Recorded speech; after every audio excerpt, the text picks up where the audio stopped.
사마귀 살인자의 외출 오프닝. 안녕하세요, 여러분. 오늘은 정말 충격적인 이야기를 들려드릴 건데요. 바로 사마귀 살인자의 외출 원작 결말에 대한 이야기예요.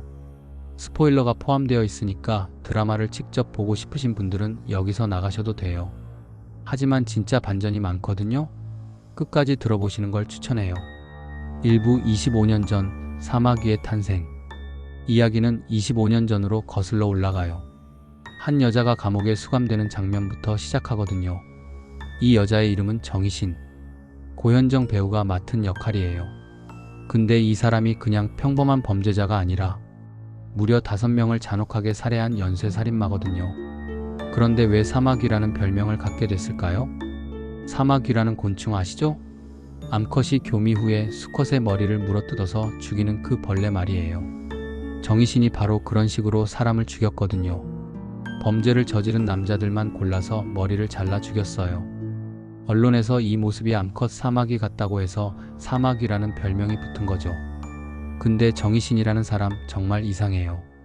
사람은 죽이면서 죽어가는 새는 살려내고 경찰 수사에 협조하겠다고 나서면서도 자기 살인을 떠올리면서 좋아하고 정말 모순덩어리 같은 존재거든요. 그리고 이 사람에게는 아들이 하나 있어요. 차수열. 지금은 경찰이 됐죠. 이부 아들 수열의 증오. 수열에게 엄마는 그냥 증오의 대상이었어요. 당연하죠. 성인 남자 5명을 잔인하게 죽인 것도 충격적인데 어린 자신을 두고 어떻게 그런 짓을 할 수 있었는지 이해가 안 갔거든요. 수열이 경찰이 된 이유도 바로 이거예요. 경찰이 되어서 엄마의 죄를 대신 속죄하면서 살겠다는 거였죠. 그런데 25년이 지난 어느 날 정말 말도 안 되는 일이 벌어져요. 누군가가 정희신의 과거 살인을 그대로 따라하기 시작한 거예요. 이른바 모방 범죄가 시작된 거죠. 수열은 이제 선택해야 했어요.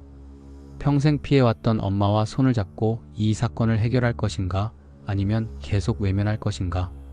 결국 수열은 수사를 위해 엄마를 찾아가게 되죠. 3부 모방범의 등장과 수사. 25년 만에 만난 모자.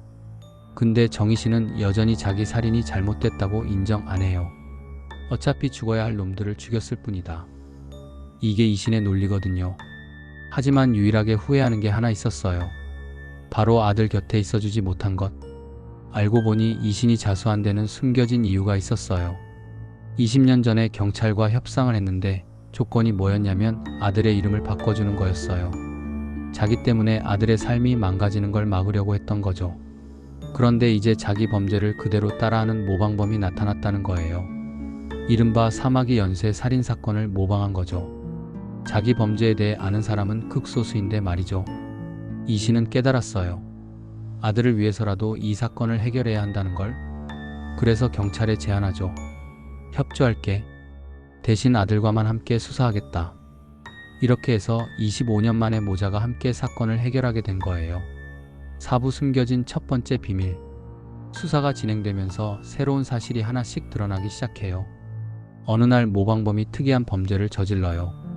이신이 자백하지 않은 범죄를 모방한 거예요. 사람을 죽여서 우물에 넣어둔 거죠.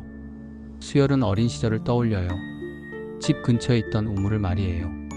그리고 엄마를 의심하기 시작하죠. 결국 이신은 아들 앞에서 자백해요. 충격적인 진실을 말이에요. 25년 전에 우물에 버린 시체는 내 아빠였다. 수열의 아빠는 겉으로는 평범한 사람이었지만 밤만 되면 술 먹고 이신을 폭행했대요. 처음에는 이신에게만 폭행했는데 점차 어린 수열에게까지 손을 대기 시작한 거예요. 결국 이신은 아들을 지키기 위해 남편을 칼로 찔렀고 의식을 잃은 남편을 우물에 던져버린 거예요. 이게 이신의 첫 번째 범죄였던 거죠. 그 뒤로 이신은 자기가 정의의 사도라고 생각하면서 자기와 비슷한 처지의 여성들을 구하기 위해 나쁜 남자들만 골라서 죽여온 거예요. 5부 더 충격적인 두 번째 비밀. 이신의 고백으로 사건의 실마리가 풀리기 시작했어요. 수열도 엄마가 그냥 사이코패스가 아니라는 걸 알게 됐죠. 평범했던 엄마가 연쇄살인마가 되기까지 어떤 과정이 있었는지 이해하게 된 거예요. 물론 아무리 이유가 있어도 살인은 죄라는 사실은 변하지 않지만요. 그런데 여기서 끝이 아니에요. 더 충격적인 진실이 기다리고 있거든요. 수열에게는 외할아버지가 있어요. 현남이라는 분인데 이신이 감옥에 간 후로 줄곧 수열을 키워왔어요. 목회자이면서 범죄 피해자 보호센터를 운영하고 있죠. 현남은 수열에게 항상 이렇게 말했어요. 엄마는 악마다. 절대 만나지 마라. 그런데 수사 과정에서 이신이 최면 치료를 받게 되는데 여기서 또 다른 진실이 드러나요. 이신은 어린 시절 엄마가 아프리카에서 사자에게 죽었다고 말해왔는데 알고 보니 거짓말이었던 거예요. 진실은 이거였어요. 성폭행을 일삼던 현남으로부터 딸을 지키려던 이신의 엄마가 현남이 어린 이신을 성폭행하려 하자 막아섰다가 현남에게 살해당한 거예요. 그때 현남이 차고 있던 목걸이에 사자 모양이 그려져 있어서 어린 이신이 엄마가 사자에게 죽었다고 기억하게 된 거죠. 즉, 수열의 진짜 아버지는 우물에 버려진 남자가 아니라 평생 할아버지라고 믿고 따랐던 현남이었던 거예요. 육부복수의 완성. 진실을 알게 된 수열은 분노와 충격에 휩싸여요. 할아버지를 죽이겠다면서 무너지죠. 이 모습을 본 이신은 아들이 살인자가 되는 걸 막기 위해 먼저 현남을 찾아가요. 수열이 모든 진실을 알게 됐다. 이신이 현남을 몰아붙이자 결국 죄책감에 빠진 현남은 스스로 목숨을 끊어요. 그렇게 수십 년간 품고 있던 이신의 또 다른 복수가 완성된 거죠. 7부 모방범의 정체. 한편 모방범의 살인은 이런 상황과 상관없이 계속 이어져요. 모방범의 패턴이 너무 정교해서 이신은 이 사람이 자기를 아는 사람일 수도 있다고 생각하기 시작해요. 특히 5번째 사건 현장에서 이신은 자장가를 들어요. 이신이 항상 살인하기 전에 자장가를 불렀거든요. 이건 이신과 피해자 또는 피해자 가족만 알 수 있는 건데 모방범이 이것까지 따라했다는 건 과거 사건 현장에 있었다는 뜻이에요. 이신은 마지막 범행 현장을 떠올리고 과거 자신이 죽인 피해자의 아내를 찾아가요. 그 여자에게는 아들이 하나 있었는데 성정체성에 혼란을 겪던 아이였어요. 결국 성전환 수술까지 했고 이 일로 엄마와 등을 지고 소식을 끊고 살았대요. 수사 끝에 이신과 수열은 모방범을 찾아내요. 그런데 여기서 진짜 대반전이 터져요. 모방범이 누구였느냐? 바로 수열의 아내 정연의 지인 중 한 명이었어요. 모방범은 어린 시절 아버지의 학대로 고통받았고 아버지를 미워하다 보니 성정체성에도 혼란이 생긴 거예요. 결국 자신의 아버지를 죽인 이신을 동경하게 된 거죠. 그래서 모방 범죄를 저질러 온 거예요. 8부 최후의 대결. 모방범은 이신을 따라하다 보니 어느 순간 이신을 뛰어넘고 싶다는 생각을 하게 돼요. 그래서 이신마저 죽이기로 결심하죠. 모방범은 수열의 아내 정연을 납치해요. 그리고 수열을 협박하죠. 이신을 데려오면 아내를 풀어주겠다. 이 사실을 알게 된 이신은 처음으로 누군가를 위해 희생하겠다는 각오를 해요. 약속 장소에 나타난 이신은 모방범과 대화를 시도해요. 모방범의 감정을 자극해서 빈틈을 만들어낸 다음 재빨리 정연을 탈출시켜요.